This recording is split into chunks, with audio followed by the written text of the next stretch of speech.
So from time to time, we've covered a guy called Richard Colbert. And Richard Colbert is, well, he used to be one of the Yorkshire Regional MEPs um, of the UK.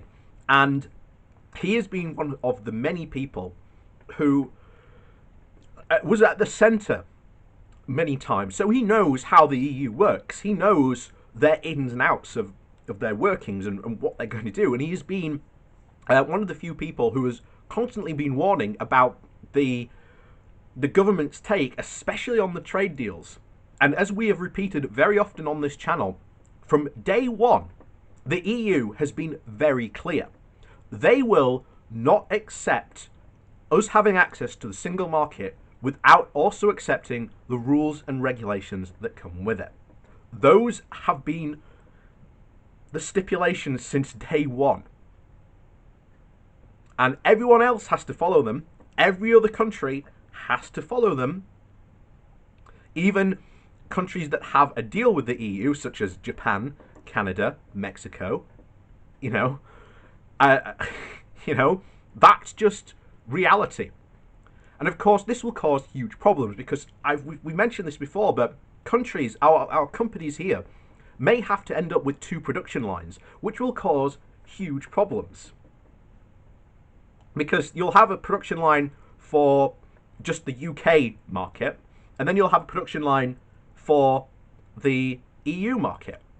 So a company like Brompton, who are a folding bike manufacturer, who we mentioned some weeks ago now, might have to be aware that to compete now in their UK market, because the market has essentially been flooded by very cheap Chinese folding bikes, they might now have to try and lower their standards to compete in their own home market, while having at the same time to have a separate EU assembly line to send folding bikes to the EU to meet their standards. you know, that is just unfortunately the reality many businesses could face starting next year. However, let's get into what Richard Colbert has to say, because he's talking about some very tall tales that Brexiteers are telling about these trade talks. So, before we get into that, please do remember to hit that like and share button. And of course, down below there are links to my Patreon page and a one-off donation link. And thank you very much to the people that do support me that way. So, on to the article then. So, this comes from the Yorkshire Bylines. And the title is EU Trade Negotiations. Beware the Tall Stories. Boris Johnson thinks his old tactic of blaming Brussels will deflect criticism of his failure to deliver the oven-ready deal he promised on our future relationship with our EU neighbours.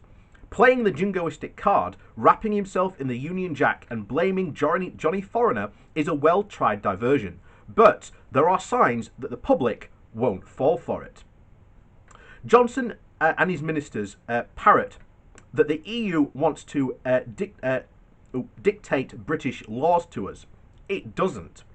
It simply says that if the UK standards on consumer protection, the environment, workplace rights and fair competition fall below EU standards, then it can and will restrict access to its market for the products concerned. In the words of EU Commissioner President Ursula von der Leyen, fair competition is a precondition for privileged access to the EU market. We don't require the UK to follow us every time we decide to raise our standards. The UK is free and sovereign if you wish to decide. We'd simply adapt the conditions for access to our market accordingly. It would be the decision of the UK and we would apply vice versa. In other words, Britain is free to adopt its own standards, but if it diverges, then the EU could ban substandard products from its market or only allow them in with significant tariffs. And that would apply the other way around too. It makes sense. EU regulations, the common rules for the common market, which we worked on for a decade with our neighbours about agreeing common standards, which simultaneously offers better protection for people and cuts costs for businesses, having a seat and having a single set of rules and testing procedures instead of nearly 30, when your product meets common standards, it can be sold freely across Europe without further ado. What the EU said at the outset of the Brexit talks, and has said for years to any country seeking to access its market, is that it is not going to countenance competition in its market based on low standards. Outsiders attempting to gain a cost advantage on the backs of workers, consumers, or even the environment, or gaining unfair subsidies will get a very short shrift. This was actually accepted by Johnson and the UK government, a joint declaration setting out what both sides agreed for the future relationship, and was attached to the withdrawal agreement, signed by Johnson and ratified by the UK Parliament in January. In both, the EU and the UK agree that, quote, given their geographical proximity and economic independence, the future relationship must ensure open and fair competition, encompassing robust commitments to ensure a level playing field. The parties should, in particular, maintain a robust, comprehensive framework for competition, state aid, and control that prevents undue disruption to trade, competition, and commitment to the principles of good governance in the area of taxation and to the curbing of harmful tax practices, and maintain environmental, social, and employment standards at the current high levels provided by the existing common standards. The EU has sent Johnson.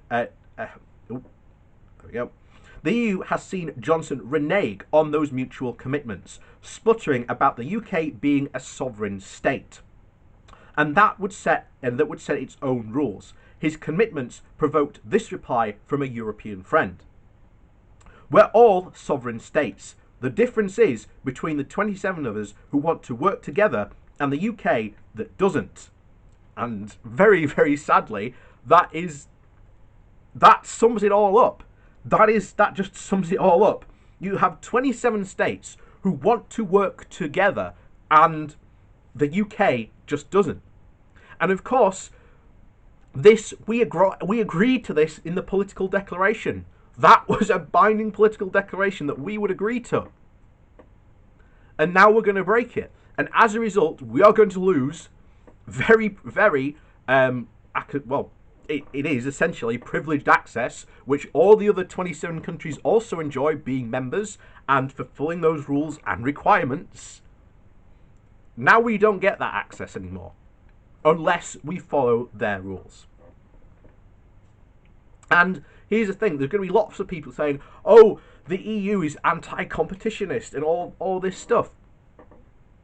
It's protecting the EU's businesses, and it used to protect the UK's ones as well. Now, we've got a government and people in that government that really do not care about British businesses. You've only got to look up Boris Johnson's quote to see how much he cares about businesses. But ultimately, it will be those businesses that will suffer. This will be cutting jobs. It will be increased in cost to products and services that we use and sell, which will make us less competitive in a very, very close, big, colossal market. And it will not matter that we get, deals with Canada, the US, Japan, wherever. It will not replace just how good the EU market was. And, we've been saying that since the very beginning.